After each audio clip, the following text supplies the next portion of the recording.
Je m'appelle Olivier Gogdet, je travaille chez Ariane Group au Muro. Donc Ariane Group, c'est le leader mondial des systèmes de lancement civils et militaires. Moi, je m'appelle Morgan Pellissier, je suis cofondateur de MyCTO.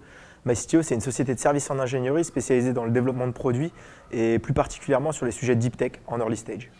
On travaille avec MyCTO depuis 2 mois maintenant. Donc on les a rencontrés à la station F, puis au Hello Tomorrow Global Summit, et dans la foulée, on a pu engager très rapidement une contractualisation sur un projet qui va durer jusqu'à l'été.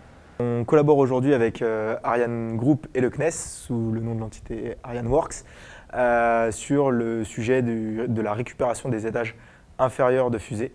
C'est un sujet qui est très intéressant et on travaille sur un prototype à échelle 1/10, un proof of concept, pour démontrer que la solution peut être viable à l'échelle européenne.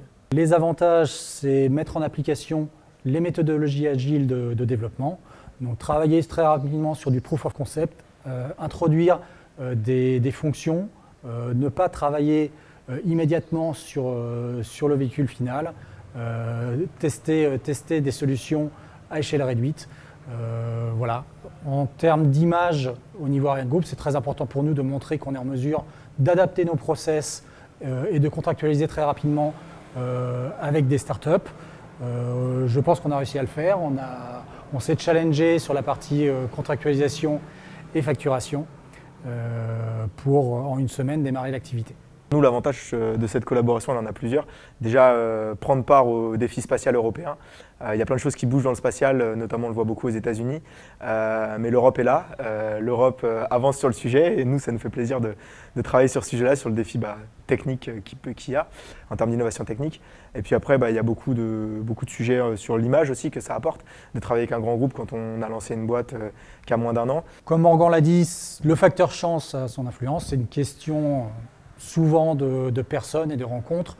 Après, les grands groupes sont souvent relativement éloignés du monde des startups, donc il ne faut pas hésiter à s'entourer d'intermédiaires qui peuvent via leur carnet d'adresses, faire le lien. Ça peut être le cas Starburst Accelerator nous héberge dans son incubateur à Paris 15e, et on s'est attaché les services de Hello Tomorrow qui a permis de faire cette rencontre avec MyCTO. Petit conseil pour les startups qui voudraient travailler avec un grand groupe. Mon premier conseil, mais bon, c'est un peu de la chance, c'est de trouver les bonnes personnes au sein du grand groupe. Les personnes qui vont savoir adapter les process du grand groupe à votre startup et à votre façon de travailler. Vous, dans l'autre sens, vous allez devoir vous adapter aux process et aux façons de travailler d'un grand groupe. On ne travaille pas pareil avec un grand groupe comme avec une startup. À titre d'exemple, on a été bluffé par la rapidité d'Ariane sur la contractualisation, l'administratif. On nous avait toujours dit, travaillez jamais avec des grands groupes, c'est super long. Vous passez 30 ans pour faire 3 papiers administratifs, ils ne sont pas réactifs. Nous, ça a été absolument super rapide. Je pense des fois plus rapide que certaines des startups avec lesquelles on travaille. En moins d'une semaine, on avait, entre le moment où on a dit qu'on travaillait ensemble et le moment où tout l'administratif était fini, il s'est passé moins d'une semaine.